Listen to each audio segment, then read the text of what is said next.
أعوذ بالله من الشيطان الرجيم. بسم الله الرحمن الرحيم. اليوم جمعة وأريد أحكي مثل ما يقول براحتي بدون تكلفة ولا رسميات. هذا مكتبي، شوفوه خرابة، خشبات وبواري وقصب، هاي قصبات ومفتحاتي يفوت في الهواء والتراب.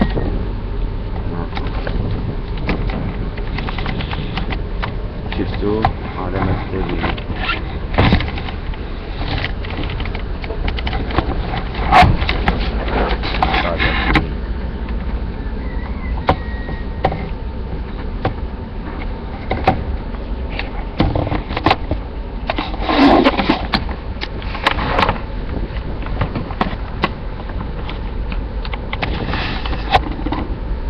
صباح الخير، جمعة مباركة على الجميع، كل أصدقائي. رمضان مبارك عليكم إن شاء الله، ويعيد عليكم باليسر والأمان والهدى والتقوى. اليوم هو 17 رمضان، مصادف 26/7/2013. أتمنى يعم السلام كل العالم، وأن يكون الناس كلهم متحابين متآزرين بغض النظر عن عرقهم أو دينهم أو جنسهم. هذا حلم شفت يتحقق مالي.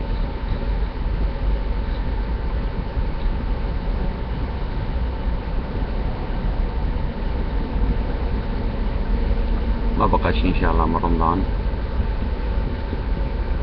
13 يوم، احتمال يكون الجمعة مو هاي الجاية اللي وراها العيد.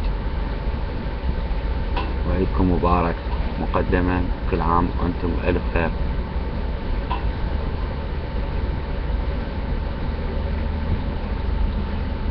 شوية أريد أحكي إنجليزي وياكم.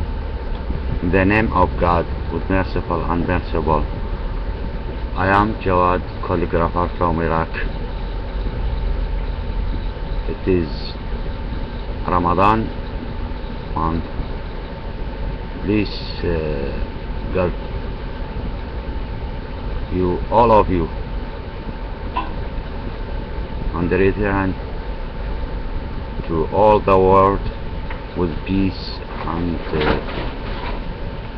love together, all of the peoples. Today is Friday. It is 26 July 2013. And Ramadan is 17th day. The remind of Ramadan, 13 days to eat. Every year you are good and a peace of God to you and to all the people of the world. Thank you very much. Goodbye.